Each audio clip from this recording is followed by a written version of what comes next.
बागपत लोकसभा क्षेत्र के मोदी नगर विधानसभा में और जनता के बीच जानने के लिए हम उत्सुक हैं कि यहाँ से जनता किसे जिताना चाहती है। कैंडिडेट्स के नाम हम आपको बता देते हैं।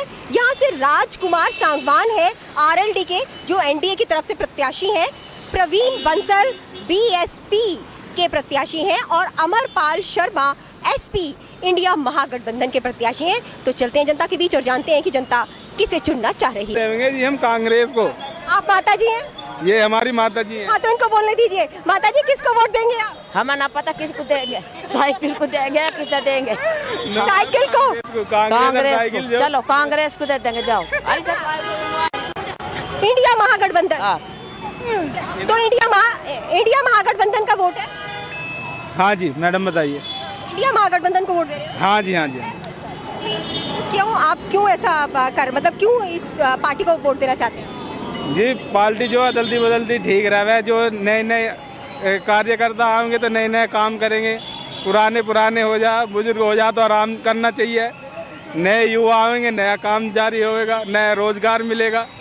पहले भी जो है अखिलेश को दे रहे थे और इस बार जो गठबंधन लड़ रहे हैं इसलिए जो है कांग्रेस और जो है अखिलेश इस वजह से उन्हें दे रहे हैं। अखिलेश को क्यों देते हैं? अखिलेश को आप सपोर्ट क्यों करते हैं? सपोर्ट ये करते हैं काम अच्छा करे है और जो काम अच्छा करेगा अच्छा कहलवाएगा, ये बात है। आप देखो साफ बात है, मोदी को देंगे। मोदी के सिवा और कोई नहीं, उसके तो आसपास ही कोई नहीं है। अब ये अखिलेश पकलेश सब ये खाऊ ठगू, सब खाऊ ठगू है। मोदी के खाऊ ठगू नहीं है? जितना काम करा है ना मोदी ने उसे भी बेच के खा जाएंगे, वो भी रुकवा देंगे। काम जो काम अब इस टाइम पे हो रहा है उसे भी रुकवा देंगे। ये आपको किसने कहा? ये हमारे दिल ने कहा, हम देख रहे हैं। हम 55 साल की उम्र हो गई, देखते आ रहे हैं नेताओं को। ऐसा नेता आज तक ना आया ना आगे आएगा।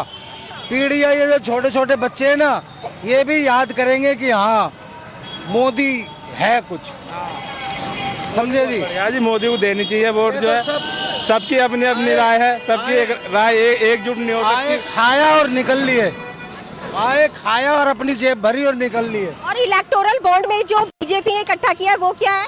बीजेपी ने, मेरी बात सुनो, अब जो बीजेपी पे जो आरोप लगा रहे हैं कि किसी पे भी वो ईडी बैठा देती है, किसी पे भी ये कर देती है।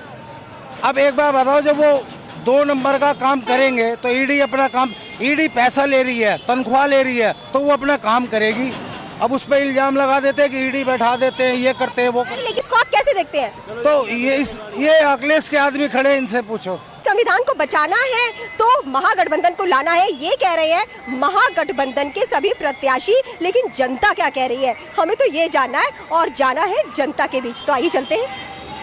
हाँ जी। तो आप किसी से भी खुश नहीं? हम किसी से खुश नहीं है, सब अपना पेट भरते हैं। अच्छा, कोई भी नहीं। आप नोटा को चूज करेंगे यानी किसी को भी चूज नहीं कर रहे। वोट देनी है, हम वोट दिलाएंगे अपनी मर्जी से। अच्छा, वोट दे के आएंगे आप? वोट दे के आएंगे, वोट नहीं रोकेंगे, लेकिन अपनी मर्जी से जिसको जी आएगा उसको देंगे वोट। अच्छा, आप सस्पेंस बना के रखना चाहते हैं? खुलेआम वोट मोदी। अच्छा, मोदी जी को अन्य वक्त है, हम तो घर दिया, खाना दिया, जमीन दे दी, सड़क कितनी प्यारी है। रपट तो नहीं है आप उस पे सड़क पे, ऐसी सड़क पर रपट भी जाएगा। गुंडेगर्दी खत्म हो गई, अमृत लग घूम रहे हैं खुलेआम ब्राह्मण। अरे महादेव कह रहे हैं मोदी है तो मुमकिन है। मोदी जी ने जो काम किया सब अच्छा काम कर रहे हैं और सड़क पे मोदी को अन्य वक्त बिल्कुल मोदी है। हम तो गोरक्षक हैं, आए दिन गौ माता करती थी, अब बिल्कुल नहीं कट रही हैं। पहले हम जैसे गो सेवक थे, गोरक्षक थे, आए दिन मारे जाते थे। सेवा कर लेते 3 बजे हम गौ सेवा के लिए जाते हैं, गोरक्षा के लिए हम पर सूचना आती है, जैसे कि खुले काम करते हैं हम। अच्छा, एक बात और भी है, आपकी बात अपनी जगह सही हो सकती है, लेकिन जो हमें लगता है एज अ पत्रकार, हम जगह जगह जाते हैं, जगह जगह हमने ये भी देखा है कि गौ माता जो है, मतलब होता नहीं, जैसे पॉलिथीन खाती हैं, उसके बाद परेशान भी होती हैं, बीमार भी होती हैं, उनके लिए भी तो कुछ करना चाहिए ना? उनके लिए पब्लिक करे, जनता करे। अब एक बात बताइए, मैं अकेला क्या कर लूंगा? आप सोचिए, मोदी जी अकेले क्या कर लेंगे? जनता को सोचना चाहिए। गाय को यदि आप माता मानते हो, क्या कहने के लिए सभी लोग सनातनी हिंदू कहते हैं कि गौ माता है, गौ माता है, तो आप लोग सड़क पे क्यों छोड़ते हो? फिर गौ माता को छोड़ते हो, किसान लोग छोड़ते हैं, हम लोग खुद ही ऐसे जो है, कुछ खंडी हैं, कुछ लोग जो पापी लोग हैं, सभी को नहीं कहेंगे, कुछ लोग ऐसे हैं जो छोड़ देते हैं। कुछ माता बहनें पिन्नी में रोटी बांध देती है, फेंक देती है पिन्नी में बांध कर, पॉलिथीनों में रोटी बांधकर ना डाला करें। अब गौ माता के हाथ पैर तो हैं खोल के खा लेंगी, बंदर तो हैं फाड़ के खा लेंगी, वो बेचारी पॉलिथीन मुंह में खा जाती है। तो नहीं करनी चाहिए। और दूसरा पॉलिथीन बैन होनी चाहिए, हम लोगों को भी सोचना चाहिए। तो ये करना चाहिए, मोदी सरकार को करना चाहिए ना। आप ये बताओ, सरकार ही सब चीज कर देगी, हमारा तो कर्तव्य है हम खुद यूज न करें, सरकार खुद बंद करेगी। सरकार तो सब चीज बंद कर रही है, सरकार ने तो मीटर बंद कर है, सरकार ने तो सब चीज बंद करके, पर हम ही खुद जिम्मेदार है ना। हम पॉलिथीन यूज करना बंद कर देंगे, सरकार बंद कर देगी। अरे पब्लिक ऐसे कहाँ करती है भाई, नियम बनाने पड़ते हैं ना, नियम में बांधना पड़ता है। कौन, आप ये बताओ नियम कौन चल रहा है? लोग बनाते हैं, सरकार कानून बनाती है, जनता तोड़ती है। तो क्या कुछ लोग पैसों के बल पे कानून तोड़ देते हैं, तो उन पर ज्यादा कार्रवाई की जाए। आम आदमी जो होता है कानून नहीं तोड़ पाएगा। सरकार जो है, अब ऐसा नहीं है, आने वाले समय में जो सरकार दोबारा मोदी जी की बनने जा रही है और फुल बहुमत से बनेगी, मोदी जी इस बार 400 पार आएंगे, ये पूरा सनातन धर्म कहता है। हमारे राम जी आए हैं, इस बात की हमें खुशी है, इसलिए हम मोदी जी को ही अच्छा, एक एज ए पत्रकार मैं एक बात आपसे पूछना चाहती हूँ। राम जी को वैसे तो एक बात ये है कि राम जी सब आए तो राम जी को कौन ला सकता है, लोग ये कहते हैं जनता जब हम जाते हैं तो। और दूसरी बात एक ये भी है कि हमारे सनातन धर्म के हिसाब से जो शंकराचार्य हैं, है ना, वो सबसे ऊपर है। राजा भी शंकराचार्य से ऊपर नहीं है ना, सबसे ऊपर है। लेकिन शंकराचार्य जो शिव के उपासक हैं और शिव के चरणों से निकले हैं, उनको शंकराचार्य कहते हैं। और शंकराचार्य जी के बारे में हम लोग कोई टिप्पणी नहीं करेंगे। नहीं, उनके बारे में कोई टिप्पणी नहीं है, लेकिन उनकी बात को अगर नजरअंदाज किया जाए तो आपको कैसा लगता है? उनकी बात को नजरअंदाज किया गया, कुछ पद हैं ऐसे जो जिन्होंने नजरअंदाज किया है, पर यह है कि उसको राजनीतिक मुद्दा ना बनाए। मुद्दा नहीं बना रहे। घर की लड़ाई हो और भाई भाई की लड़ाई हो, उसमें माता पिता को हम घसीट लेते हैं कि तुमने क्या करा, तुमने क्या करा। तो वे हमारे माता पिता हैं शंकराचार्य, तो हम उनको न घसीटें। वो क्या कर रहे हैं, वो सही कह रहे हैं, उनकी बात को हम सत्य ठहराएंगे। हम बिल्कुल उनको नहीं घसीट रहे। मैं एक पत्रकार हूँ, आप मेरे भाई हैं, हम जनता हैं, लेकिन हम एक अपनी राय हम जानना चाह रहे हैं। हम पूछते हैं लोगों से कि अगर शंकराचार्य हैं, उनकी बात को नजरअंदाज करना चाहे जो भी हो, क्या आपकी नजर में उचित है या अनुचित? सिर्फ इतना। अनुचित है, अनुचित। राम मंदिर पर शंकराचार्य जी ने कहा था कि अभी मंदिर का निर्माण पूरा नहीं हुआ है, उसके बावजूद भी रामलला को वहां पर स्थापित किया गया, शायद चुनावों को मद्देनजर रखते हुए। ये बात भी जनता कह रही है कि शंकराचार्य की बात ना मानना अनुचित है। तो जिनको वोट देंगे उनके ऊपर बात है ये तो। खैर अब देखो ये महंगाई बढ़ाते हैं या नहीं बढ़ाते हैं, सारी बात तो यही है। मतलब गृहिणियों के लिए महंगाई जो है वो मुद्दा है, आप ये कह रही हैं।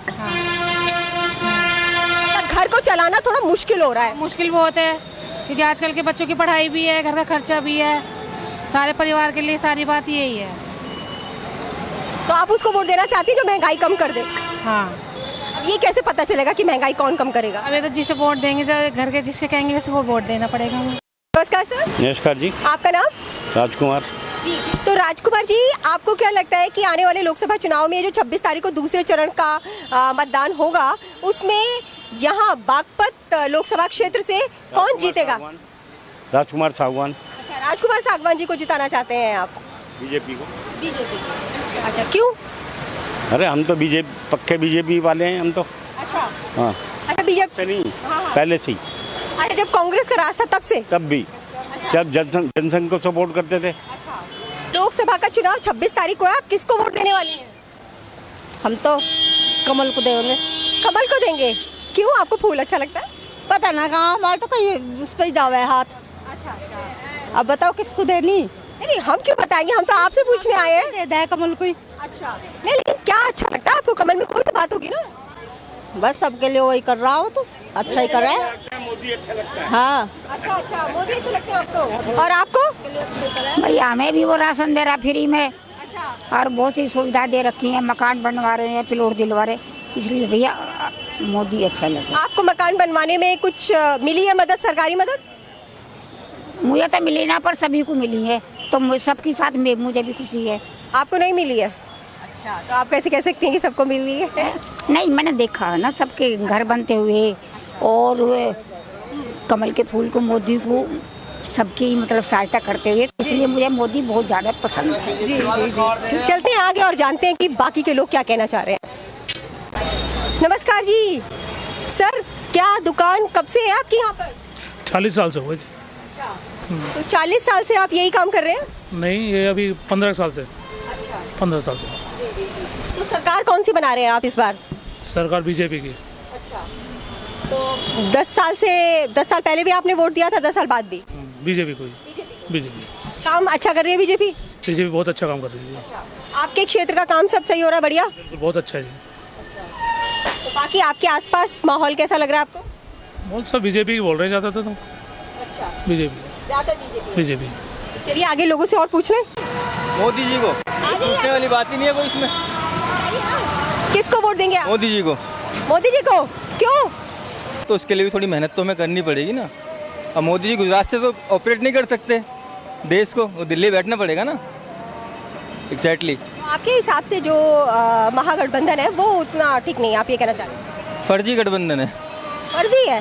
कैसे फर्जी है? फर्जी है, वो पहले एक हुए सब, फिर बाद में अपनी स्टेट में खुद अपने लिए होने लगे कि यही सीट हम लड़ेंगे, वहाँ लेंगे। आपका नाम? संजना। ठीक है। तो संजना जी, अब 26 तारीख को इलेक्शन है ना? तो आप किसको वोट देने वाली हैं? मैं हाथी पे दे सकती हूँ। हाथी पे? तो आपने हाथी को साथी क्यों चुना है? अच्छा रहता भी हाथी जी भी, हमारी भगवान जैसे ही है वो भी, बस ये वोट नहीं बस।